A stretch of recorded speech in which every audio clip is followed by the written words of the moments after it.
Oi, oi, oi! Tudo bem, gente?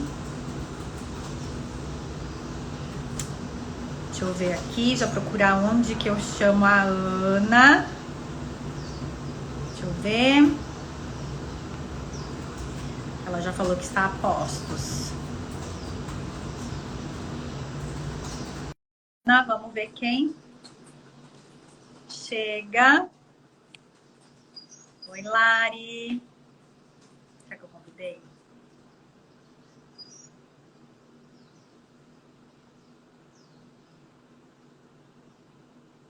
Oi, Érica, tudo bem? Ruth? Será que eu convidei aqui a Ana, gente?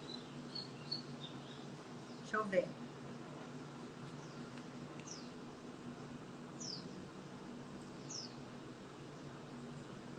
Vamos ver aqui. Bom dia, meninas. Opa, vamos ver. Oi, Anne. Oi, Bruno. Deixa eu ver se estou fazendo alguma coisa errada. Ou, Ana, se estiver por aí, entre e pede para participar. Eu enviei o convite aqui, mas não sei se está chegando aí para você. Oi, Rúbia. Tudo bem?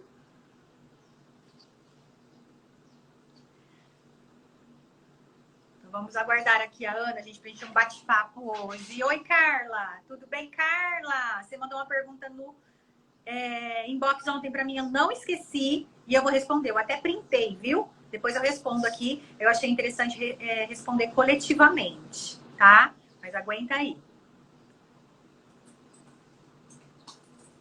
Ana Vaz não está conseguindo participar. Mandei de novo. Apareceu aqui para mim.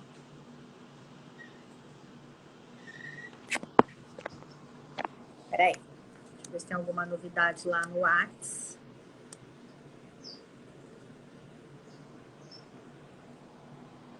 Oi, Rê! A Ana, ó, entrou. Aqui, ó. Aceitei, ótimo. Oi, Eliana. Tudo bem?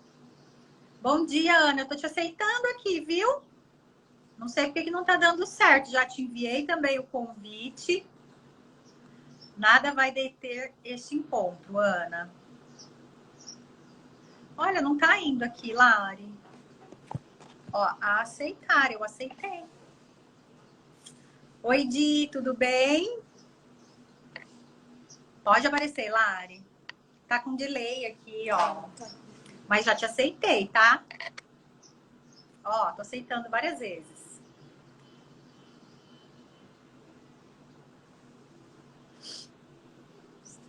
Estranho, né? Você não tem pedido. Ah, agora deu. Tudo bem, Tudo bom. Ana? Deixa eu me enquadrar. Tô aqui. Aqui. Muito bem. Você me ouve bem? Então tá bom. Aí tá Ouço, bem. ouço. Dá pra Eu funcionar. acho que ele tá com um delayzinho, por isso. Você tava falando que eu não tava, mas eu já tava. É o Instagram, né, gente? Que bom te ver. Ai, bom Ai, te ver saudade de também. você. Você aí nessa cidade que eu amo, que eu já morei, inclusive. Verdade. Oi? Né? Minas também, Por já tá nos favor. planos. Pois é. Tempo que eu não apareço, Tá né? dando uma cortadinha aqui pra mim. O Bom, que será? Será que sou eu, gente, que tô. conexão tá legal aí. Aqui Então, tá, parece que tá tá. Vamos tudo bem. ver. Bora. Então, vamos pessoalizar o pessoal que tá chegando, né? De repente, quem não sabe nem do que a gente vai falar, né? Mas vamos abordar aqui hoje, né? Que tem uma vertente ali dentro do mercado de Uhum, consultoria de imagem que defende as chamadas cores uhum, universais, né? E as chamadas cores universais, elas são tidas como equilibradas em características, né, Ana? Em temperatura, idade e intensidade. E dizem que essas cores valorizam todo tipo de pele, né? E aí é difícil defender isso. E esse Então, assim, eu vejo aqui nos próprios cursos que eu dou, Ana, que as alunas já chegam com isso e perguntam. Então, isso não tem nem na minha apostila, eu nem abordo isso no curso. Por quê? Porque eu não acredito, vamos dizer, nisso. E, assim, que fique muito claro que isso não é nenhum ataque. Eu acho, assim, que opiniões, elas devem ser defendidas. Cada um tem, assim, a sua linha de pensamento. E, tecnicamente falando, eu acredito que isso não se sustente, tá? E como eu post seu, Ana, há um tempo atrás, né? Concordei lá em matiz, saturação e luminosidade. Falei assim, gente, vou chamar a Ana. A Ana, gente, para quem não sabe, aqui eu aplico o método sazonal expandido, mas eu também fiz o método tonal, que é o método que a Ana aplica e que, inclusive, Ana, a gente vai precisar conversar sobre isso. Depois eu te conto. Nossa, o que anda rolando. Mas é um método muito legal que ele, assim, ele não enquadra em cartelas, né? Ele elenca ali para cliente as melhores características de cor para cada uma, tá? Só falando um pouquinho a respeito das cores universais, eu anotei aqui quais são elas, porque assim, de início, diziam 6 cores. Aí esse leque se ampliou para 12, tá? Rosa, vermelho melancia, vinho, verde garrafa, verde esmeralda, turquesa, azul petróleo, azul jeans, azul marinho, lilás, pende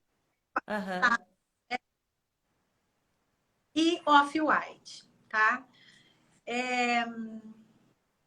Então vamos lá, quero que você dê também ali a sua contribuição, Ana. Acredito que nossa linha de pensamento vai muito igual e depois, né, eu posso falar alguma coisa também. Então vamos lá, tem bastante coisa pra gente falar. Eu vou aproveitar e vou indicar aqui, gente, depois quem quiser, tem um registro técnico do que eu vou falar aqui num post que é sobre cores universais, que eu fiz inclusive usando o azul marinho como um exemplo, tá? Então tem um monte de dado lá, acho que é um bom ponto de partida depois se alguém quiser escarafunchar mais. Tem um também sobre o Very Perry, né? Que já começaram a dizer também que era uma cor universal. E eu fiz a análise. Travou? Travou. Voltei? Travou, mas voltou. Tá. Deu uma paradinha. Só suspense. É para causar assistência. Qualquer coisa, se precisar, eu saio e volto, tá? Tá travando ainda?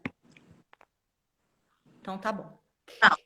Então, quando a gente fala, né? Quando eu falo, eu fiz a análise de uma cor, eu não olhei para ela e emiti uma opinião. Eu fui atrás de destrinchar a colorimetria, a matemática dessa cor. Quais são os parâmetros técnicos dessa cor? Porque toda cor, gente, tem o seu código num determinado, que a gente chama espaço de cores, ou num sistema de cores. Por exemplo, o Very Perry é uma cor que foi determinada, entre aspas, criada pela Pantone, e ela tem um código.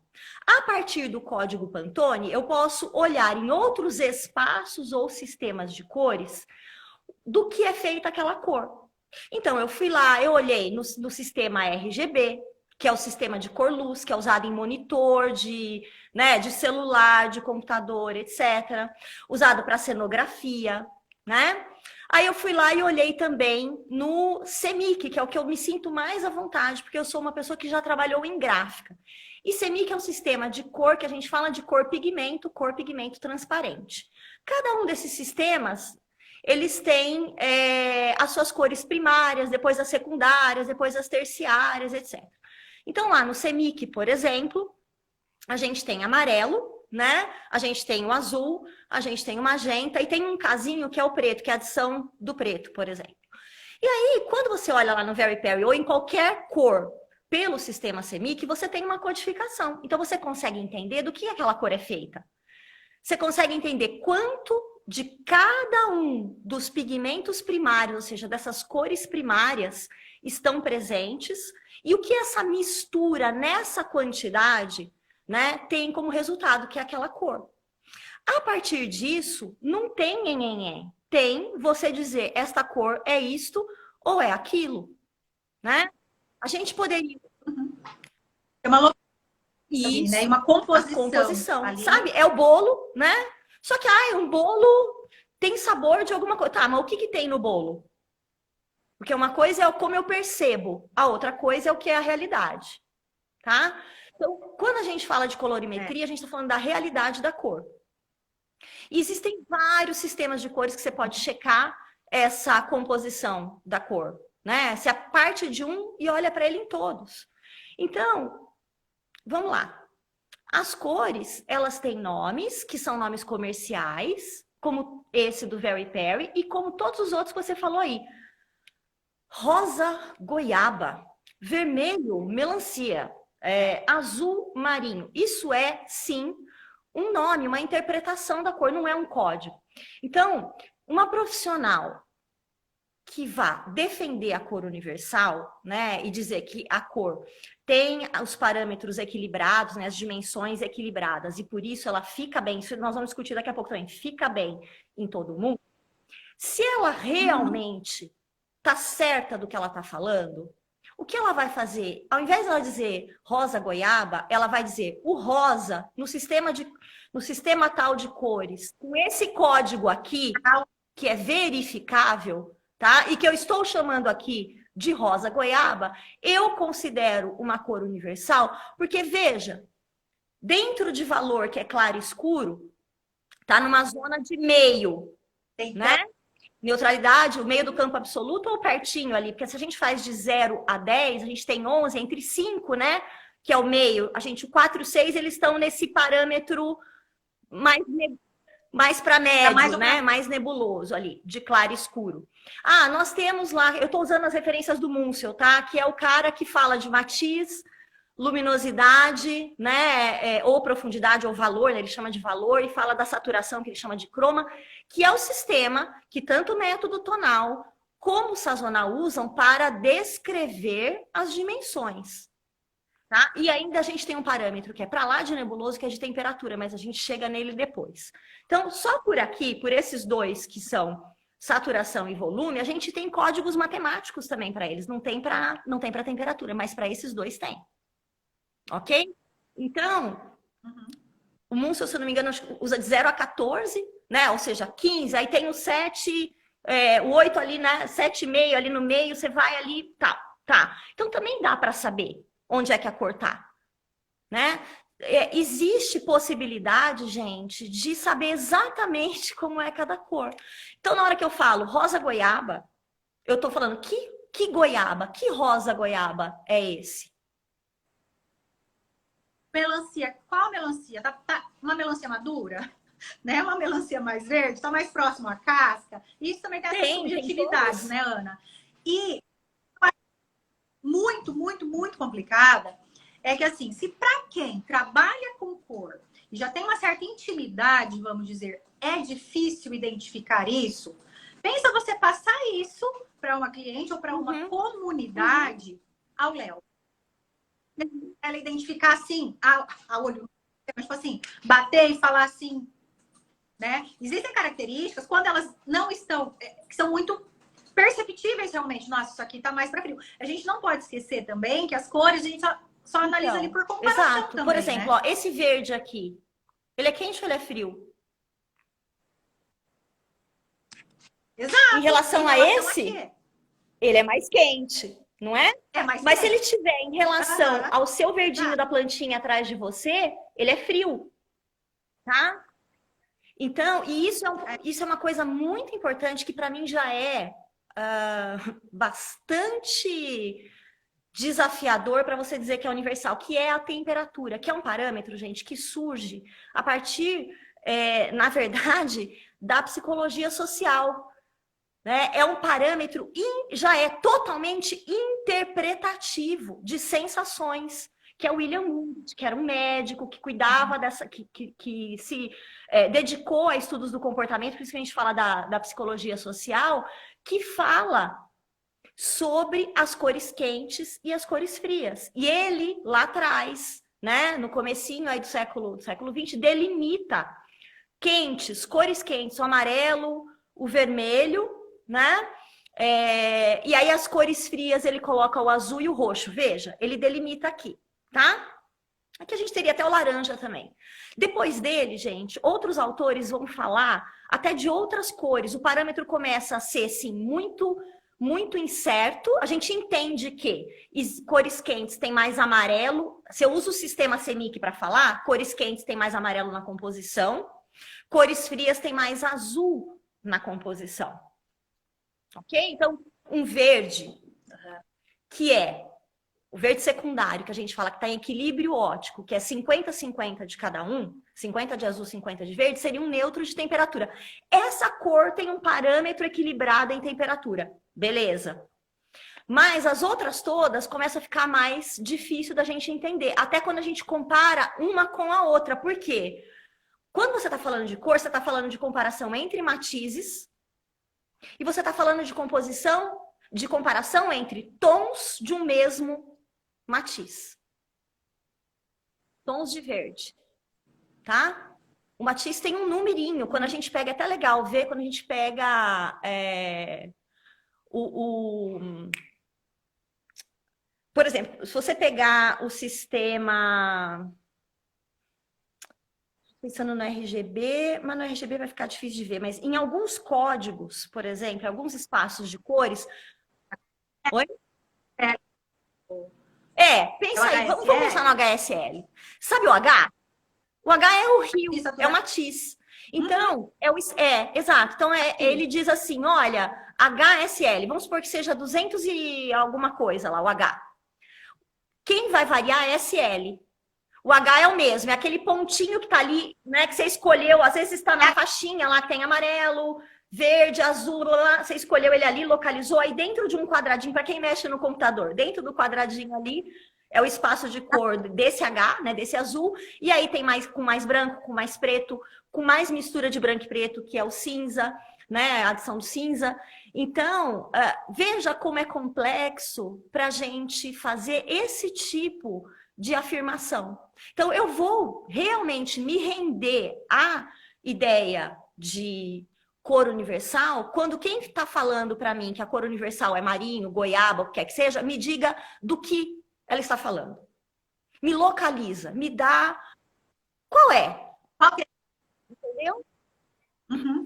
E isso é interessante, nós já temos na vibe do verde, né? Inclusive ali o verde garrafa e o verde esmeralda vai ter o mesmo matiz. Terão o mesmo matiz ali. Só que as outras características que você falou, né? Elas vão ser diferentes. Eu vejo ali o tal do verde garrafa, mas eu imagino os dois frios. Eu entendo os dois como mais para frios, tá? E eu vejo o verde esmeralda mais intenso. Uhum. Muito mais intenso. Então, partem do mesmo matiz. Então, só que a intensidade, os dois eu enxergo ali como mais profundos também. Aí é que tá. O que é que nós, eu, você e essa terceira pessoa que disse isso, ou quarta ou quinta, que quer que seja, quem é que disse lá, verde esmeralda e verde garrafa, o que é? Qual é o parâmetro? Mesmo. O que nós olhamos? Porque quando você fala em verde garrafa, eu vou falar para você o que vem para mim. Na verdade, vem um verde opaco, muito escuro e mais quente. Na minha cabeça, ele não é frio, olha só. Mas eu posso estar pensando num verde e você está pensando no outro. Nós podemos estar olhando para o mesmo verde e enxergando coisas diferentes, porque a acuidade visual também varia de pessoa para pessoa. Exatamente. E aí a gente ainda tem o processamento, né, dessa acuidade aqui e como eu interpreto, tá? Então, quando a gente fala verde qualquer coisa, a gente pode sim enxergar com alguma diferença, às vezes pode enxergar com muita, mas se eu digo do que se trata e eu consigo ler ali, é aquele verde que tem X% de amarelo, mais X% de azul. Olha, ele tem uma adição de preto de 41%. Eu consigo saber do que você está falando. Mesmo que eu não enxergue, a receita dele me leva para o que ele é. A mais precisão. É mais preciso, vamos dizer ali. É esse aqui que eu tô falando. É o que eu falo, gente. O que as pessoas às vezes não entendem, então, assim, nas próprias cartelas que nós distribuímos, vamos dizer, Ana, eu falo para as clientes aqui, gente, não fiquem presas a isso. Então, não pegar a cartela e assim, não é igual. Porque cor, vamos dizer, infinito. Então, assim, se você um pouquinho dali, ele pode continuar com as mesmas características ainda. Podem não fugir daquelas características, mas não é que vai ser só esse quadradinho. Então é isso, entender essas características é muito mais valioso do que simplesmente ali ficar refém. É isso que eu falo, não dá para ficar refém de cartela. E se você entende um pouco o que tem por trás da cor, vai ficar refém de cartela. Né? O que eu falei é que eu pincelei lá exatamente o garrafa e o tal do esmeralda. Então, assim, aqui para mim, o garrafa tinha uma tige verde mais azulada e uma intensidade maior que 50. Então, foi essa comparação de dois tons no HS, sabe? E o esmeralda, a intensidade tinha 100. Muito mais. Então, assim, era uma né? Foi pegando, pincelando o computador. Então, é isso que eu falo. Às vezes, as pessoas também não enxergam as cores como tridimensionais ali, como globo de cor. Porque as coisas, até para mostrar, a coisa tá muito plana. E assim, ela tem uma posição geográfica, vamos dizer. E tem lá os seus, vamos dizer assim, o seu endereço, né? Tem ali os seus pontos, né? Os seus graus ali, os seus ângulos, né? Para chegar ali naquela cor, né? Então, ó, quando você fala dessa... Aqui, algo que o povo também... Tá me ouvindo? Joia. Tá. Tô. Não, é porque tocou o telefone, minha filha tá me ligando, mas daqui a pouco eu vejo o que é. Ela tá na escola, hoje é dia de Olimpíada, vamos ver. Olha só, o que eu quero falar também quando você fala dessa questão do tridimensional? Para quem quiser estudar isso e procura a árvore de Munsell. Tem muita informação disponível no Google, inclusive, se você jogar. E você vai ver, né, que ele coloca o matiz no eixo, né? Inclusive que é o eixo de valor, do mais claro, que começa lá do amarelo para o mais escuro. Aí você consegue ver a saturação, né? E a gente não vê necessariamente a temperatura, porque ele fala de matiz ali no redondinho, então ele até coloca, né? Por exemplo, amarelo, né? Aí ele coloca lá, amarelo verde, que seria um lima. Aí depois tem verde, verde azul. Entende? Ele nem fala, ele nem dá nomes, nenhum tipo de nome muito, né? Ali nessa árvore tá tudo organizadinho de um jeito muito didático. Alguém falou aqui do rigor científico, né? A beleza do rigor científico. E eu acho que a beleza é a tranquilidade, né? Do rigor científico, de você ir atrás, né? Do lastro do que você está falando, gente. E é diferente, exato, é diferente de você falar sobre, por exemplo, psicologia das cores, que é uma área interpretativa, que tem uma mudança de cultura para cultura, tem uma mudança no tempo, né? Tem uma mudança na aplicação, na interação também, na comparação. Quando aquilo está inserido num contexto, a interpretação muda. Aqui você consegue, né? Não tem a matemática, mas na colorimetria tem. Então, por que... A minha pergunta é, né? Por que nós, especialistas das cores, estamos deixando o rigor científico, a colorimetria de lado, numa questão que é simplesmente, assim, é muito fácil de resolver e de obter a resposta quando a gente olha para a composição da cor? E assim, eu vejo, né, aquilo que eu comentei, que é difícil a olho nu, mas assim, né? Porque a gente não tem o endereço e tudo. Mas, por exemplo, já olhando para um lilás, para mim ele é frio. Sim. E mais claro. Olhando para o lilás, o tal do considerado universal. Para mim, ele é frio e até mais opaco. Eu acho que essa questão qualidade também, Ana, depende bastante do acabamento do material pra gente, né? Com Falando certeza. ali do que, Aham. né? Mas é pra Uhum. mim isso, tá? Que pra mim eu mais e mais claro, né? É, então, assim, pra mim isso não sustenta. Pra mim não sei, É, não faz é, sentido, é. né? E jogando daí dentro dos sistemas, aí a gente vai ver, né, a própria classificação. Então, o sistema vai dizer por si, o sistema vai comprovar Uhum. o que é ou Uhum. não. E aí eu acho que quem está muito É, preocupado, né, em falar de cores universais, eu acho que pode partir até de ir para o sistema e encontrar cores que são realmente universais. Então, univer... nesse sentido de parâmetros equilibrados, porque aí a outra questão que a gente precisa tocar, Glenda, é universal, quando a gente fala de estética, ela é localizada, né? Ela é branca, ela é jovem, né? Tem uma série de coisas. Então, quando você diz, né, que o amor fica bem em todo mundo, o que é ficar bem? Precisa definir isso também.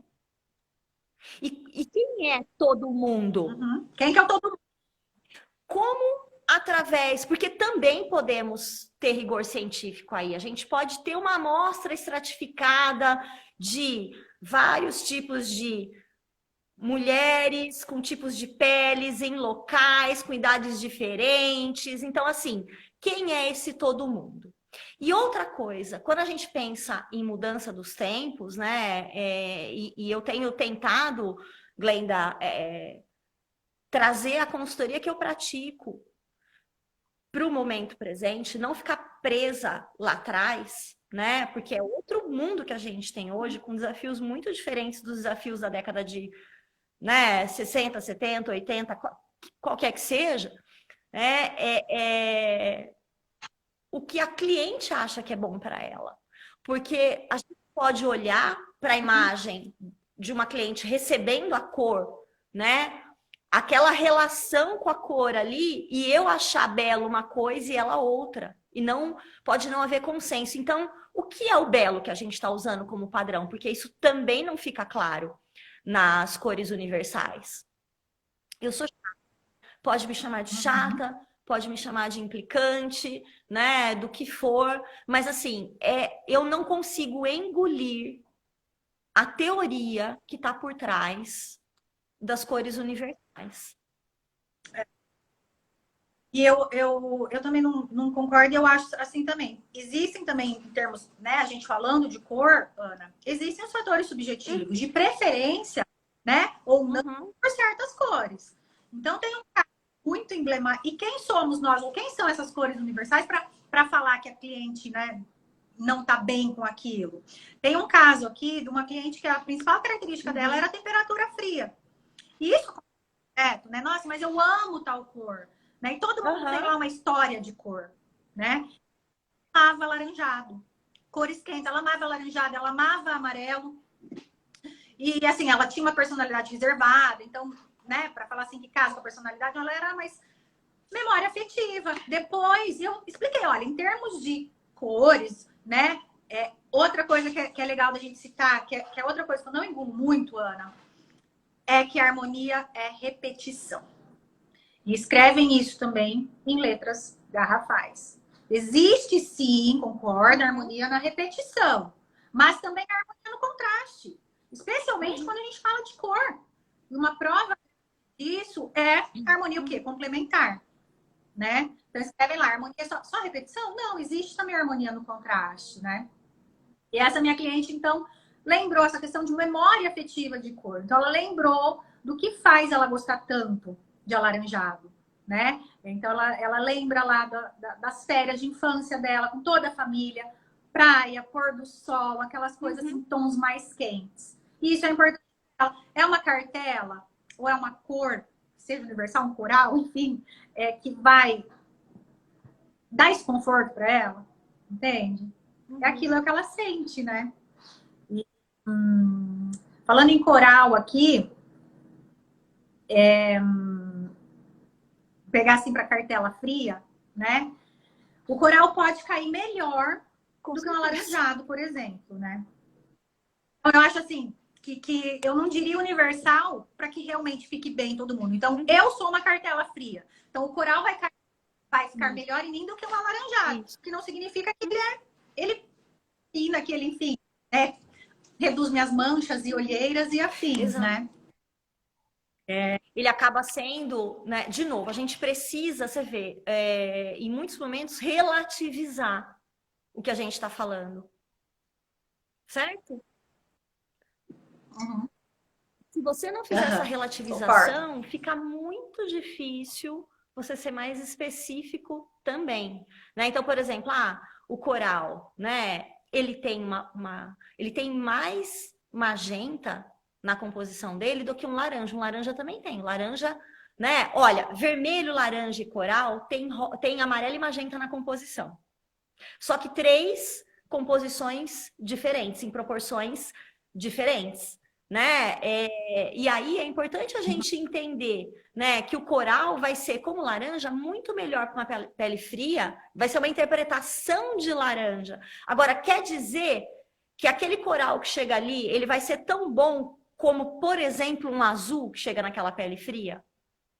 Isso falando só de temperatura, né? Porque estamos deixando aqui saturação, para a gente ir pegando cada um, né? Então, essa capacidade de relativizar é importante. Ó, a Camila tá aqui e perguntou se a gente poderia citar quais seriam esses tons considerados universais. Acho que a gente citou no começo, Camis, mas não sei, Glenda, você tá com a listinha aí, se quiser citar de novo.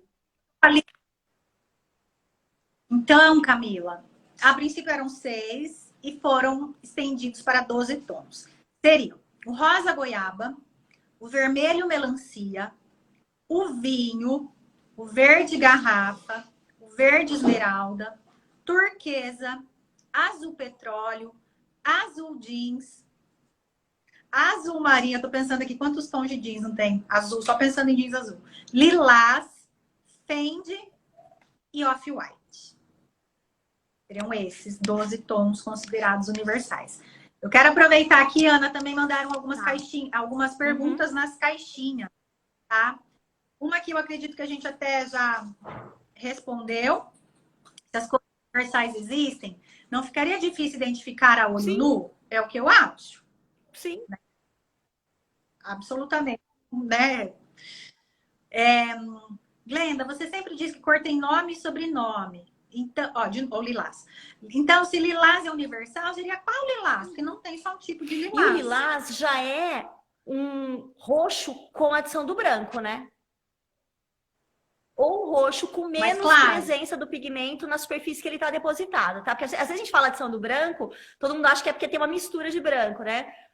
Em gráfica, por exemplo, que o papel é branco, a gente deposita menos quantidade de azul e de magenta para fazer o lilás do que depositaria de roxo. Então, não é adição, ele simplesmente vaza mais o fundo, ele é mais transparente, ele é mais claro, tá? Né? Vai lá, segue lá, segue lá. Viu que o coral é considerado universal, mas o coral não seria um tipo de rosa mais quente? Concordamos. Olha que povo bom. Essa é legal, hein? Qual seria a diferença entre as cores universais e as cores neutras? Ou é a mesma coisa? Né? Quer que eu comente essa do neutro? Pode falar. Para mim, o neutro ali são as variações do preto, do branco e do cinza, e alguns beges e marrons ali, né? No meio, vamos dizer, né? E não tem temperatura, né? E variam ali nas outras características. Pode ser. Concorda, então, Ana? E aí, de novo, né? Vamos lá. Quando a gente fala de neutro, o neutro, a raiz da palavra é nem uma coisa, nem outra. Ok? Então, você pode levar para vários caminhos. Por exemplo, deixa eu pensar aqui. Um verde que tenha adição de branco e preto e ele ficou mais acinzentado, tá? ele não é nem um verde puro, nem um cinza, ele é um neutro, nesse sentido. Existem os neutros do guarda-roupa, você entende? Existem uma cor que tem um efeito neutro em mim. Então, de novo, a gente pode pensar o que é esse neutro que a gente está falando. De que parâmetro a gente está indo. Quando a gente pega preto, branco e cinza, são as acromias, né? Eu posso dizer que o cinza com metade branco, metade preto, é um neutro de profundidade, está no meio do caminho, né? Então, de novo, tem que partir, você tem que dizer de onde você está partindo. Sabe? Para ficar mais fácil. Eu concordo com o que você falou ali, mas quando a gente vai para o rigor depois de pensar o que é, você vai a partir dali. De onde? Nem isso é. Ali né? Tem que ter ali neutralizar mesmo. Né? E aí a gente poderia dizer, por exemplo, que cores claras que tem essa coisa do branco, por exemplo, ou que deixa o branco vaza, né? Ou ela tem uma adição, uma mistura do branco. Se a gente estivesse fazendo o experimento do guache lá na terceira série, uma cor clara, ela não deixaria de ser neutra, porque ela não é nem cor pura, nem branco. Uma cor profunda escura, não é nem escura, marinho, seria um neutro, nesse sentido, porque não é nem azul, ele não é nem cor, ele nem é acromia. Ele poderia ser interpretado como as duas cores. Tá? Ótimo. A Camila tá falando aqui, existe a coisa dos neutros coloridos também, né? Só voltando a esse neutro, então, assim, existem cartelas que contemplam lá os tons neutros, que colocam azul marinho, isso e aquilo, né? E as cartelas aqui, Ana, eu não coloco isso, assim como eu não coloco batom, como eu não coloco nada. Porque, assim, parte do princípio que, assim, se a gente for pensar que esse conceito ali das cores neutras é cores que combinam com tudo, dentro do seu guarda-roupa, você pode determinar o seu neutro. Se você quer pegar uma calça pink e fazer dela partindo desse conceito de que combina com tudo, né? Você é o seu neutro, né? Ou não. Perfeito. Né? Perfeito. Realmente existe uma cor que fica bem em todo mundo? Eu tendo a dizer que não. Porque é muito difícil de você sustentar esse claim. Ou seja, o que é ficar bem? Quem respondeu? Quem é esse 100% que diz que fica bem? E matematicamente, que cor é essa? Entendeu? E se a gente soubesse disso, né? Será que a gente ia realmente usar só isso? Até porque esse fica bem, na verdade, não é ficar bem, né? Se a gente for pensar, tem um efeito mais neutro em todo mundo. Talvez não fique mal, mas de novo, o que é ficar mal? Perfeito. Deixa eu ver aqui. A outra pergunta era a respeito do lilás também. Acredito que a gente já tenha até respondido. Falado a respeito. Alguém aí tem alguma pergunta para fazer ou quer colaborar? Ana também quer acrescentar alguma coisa? Eu sei que você tem, né, muito a acrescentar. Eu tinha colocado aqui que era importante a gente falar do Múncio, a gente falou, que era importante discutir a questão de ficar bem, que é importante a gente entender quão matemáticas aí são essas dimensões e que a dimensão de temperatura é a mais interpretativa de todas, né? E que a gente precisa, como profissional, falar de cor de uma maneira... Não é a gente ficar falando tecniquez, gente, não é isso. É falar de um jeito, sim, acessível para as pessoas, para que as pessoas consigam cada vez mais aprender sobre cores, mas é a gente trazer o respaldo da área com a qual a gente trabalha, né? Então, o que é realmente que eu estou defendendo? Como eu defendo isso que eu estou falando? Pode ter um furo na minha teoria? Pode. Pode ter essa tal da cor universal? Pode. Eu só preciso que me deem esses parâmetros aqui. Ou então, agora fizemos aqui uma nova discussão e entendemos que cor universal é isso. Tá, o que é isso então? Então, me diz lá de novo esse outro parâmetro também. Então, para eu entender isso, para eu poder defender. O que acontece? Defender, acreditar ou não, enfim, né? O que eu vejo muito, Ana, é simplesmente a coisa estar ali, engolir e disseminar. Sabe? Mas de onde surge isso? Isso que eu falo, gente. É um pouco de senso crítico e questionador. Inclusive com o que fala. Inclusive com o que eu falo, né? Mas assim, é essa linha que eu sigo baseada nesse respaldo aqui. Né? Então, eu tenho ali o meu argumento defensivo. É diferente o que você pensa? Deixa eu ver, então, se eu concordo com isso. Em termos dessa universalidade, não concordo. Por quê? Porque eu não vejo ali nem o respaldo. É baseado no... Não tem. Não há ali, pelo menos até onde eu li, não há ali um... Não tem. Simplesmente foram determinadas. Mais ou menos fontes. Saiu da minha cabeça? Não sei se é isso. Né? Então, compartilhe o estudo. Como chegou-se, né, a essas cores? Que assim, só assim a gente vê o sentido por trás das coisas, né? Eu concordo. Você sabe que concordo em gênero, número e grau, né? Quando eu fiz o post, eu deixei aberto para quem quiser falar de algum estudo, alguma coisa, ninguém chega e faz. Eu entendo também que existe até uma coisa, né, de se sentir acanhado de ir lá né, e falar e de repente gerar algum tipo de discussão, mas eu tô aberta mesmo, entendeu? Eu não acho, já fiz, né?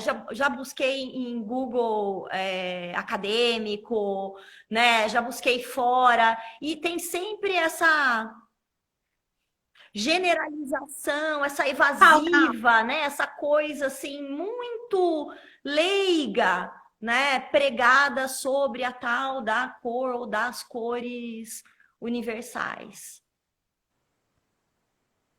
E assim, só para deixar claro, isso não é para atacar nada ou ninguém. Isso é assim, aquilo que eu comentei lá no início. É defender uma ideia que a gente tem ali baseado no conhecimento técnico ali que a gente tem, né? Então, assim, termino algo que para mim não faz sentido. Então, por isso que quando chegam aqui falando dessas cores, é basicamente isso. Olha, eu não acredito. Por quê? Por causa disso, disso e disso. E pontuo. Então, assim, né? Cada um acredita naquilo, né? Ou toma para si aquilo que faz sentido, né? E assim, não em relação a isso, Ana, mas você sabe, em relação a muitas coisas, eu concordo né, com a sua linha de raciocínio, de pensamento e forma de atuar, né? Eu lembro que há 7 anos, a primeira vez que eu pisei lá na boutique, foi lá que eu vi assim, gente, a minha forma de pensar não é errada. Porque não estou como todo mundo, o meu é errado? Não. Você lembra disso? Foi a relação a tipo de corpo. Eu falei assim, gente, eu não vejo sentido nisso. Em fazer essa análise, em medições e tudo mais. E você me validou em relação a isso. E é o caminho que a gente segue e até hoje fica cada vez mais forte dentro da nossa formação e da atuação que a gente recomenda também. Amém, né? Eu acho que é importante que a gente que veio, né, trabalhar na área de consultoria de imagem, entenda que essa é uma área nova. É uma área com cursos de formação, às vezes, de um final de semana. E não existe milagre, ok? Não existe milagre. Né? Eu enxergo também a área de consultoria de imagem como uma área da comunicação. Então, se a gente está falando de uma área da comunicação, a área de comunicação é uma área que se interconecta com várias outras áreas. Né? Eu preciso... Veja a questão da cor que a gente viu aqui. Eu vou entrar, né, na composição de pigmento ou né, quando a gente fala de cor-luz, na composição ali, né, da física daquela cor. Eu vou entrar na área interpretativa, e aí a gente entra em psicologia, a gente entra em sociologia, a gente entra em estudos da cultura, né? Não dá, gente, para ser qualquer coisa e a gente sair falando, né, qualquer coisa. Então, apesar de ser uma área nova, apesar de ser uma área que não tem, né, uma formação robusta, existem outras áreas que têm essas formações mais robustas e que podem complementar a nossa formação. Eu acho que é muito gostoso a gente deitar e dormir no nosso viés confirmatório, né? De falar, eu acho que isso é isso e só, né? Deixa eu continuar fazendo aqui, né? Ou procurar aquilo que só valida o que você fala, mas o que invalida o que você fala ou que desafia o que você fala, né? A gente só consegue avançar a partir daí. Eu acredito que o meu olhar para a consultoria de imagem mudou quando eu comecei a questionar algumas coisas que eu aprendi, que eu falei, opa, não tô conseguindo sustentar isso, mas deixa eu ver. E eu perguntava, tem a bibliografia disso? Onde é que eu posso achar, né, esse dado aqui, né? E fica uma coisa de, né, olha, não tem. E realmente, tem coisa que não tem.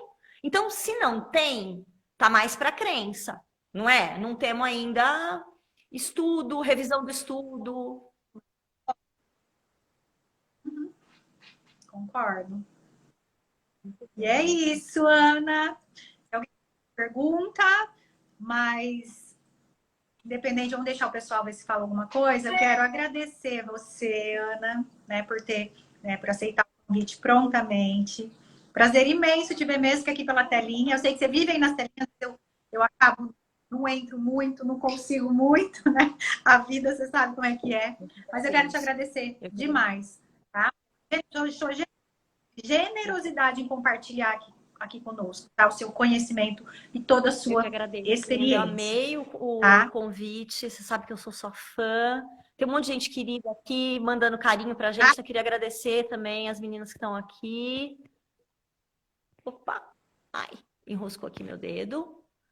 E eu vou para a gente se fala ainda. É verdade, porque eu venho pensando umas coisas aí que é isso, exatamente isso que você falou. Questionar coisas, inclusive, que a gente aplica, sabe? Questionar coisas que a gente não tá fazendo sentido, não. Tem coisas que não estão legais e que precisam ser mudadas, né? Mas o a gente Albanese conversa. falando assim, ó, o pesquisador aqui está feliz demais com essa live. Que bom. Se a gente fez um pesquisador feliz, quer dizer que a gente está no caminho certo. Ahá! É verdade? Ai, gente. Quero agradecer demais todo mundo que esteve aqui, né? Que participou com a gente. Obrigada, gente, por tirarem aí um tempinho aí do dia para bater esse Vai papo. ficar gravado, Glendinha? Joia? Ah, legal. Gravar, tá aqui no feed, tá? Não, de Pra não se jeito importar. nenhum, pelo contrário, porque quando alguém nada. perguntar de cor universal, a gente já tem mais um lugarzinho para falar, ó, isso é o que a gente pensa. Já vai para lá. Também, Ana, né? Naquele estilo daquele que você fez, vou compartilhar o seu e dar as fontes, né? Baseado no post lá da Ana Vaz, que era algo que eu pensava já, e tipo, acho que isso, né? Ver se mais gente concorda ali com a gente e ver ali o respaldo, o que tem por trás dessa. Maravilha. Dessa Combinado. ideia. Obrigada, Tá bom? Glendinha. Adão, Beijo. um beijo. Tchau, tchau. Tchau, tchau. Agora. Olha lá. Aperta no X, aperta no X. Vai lá. Aí.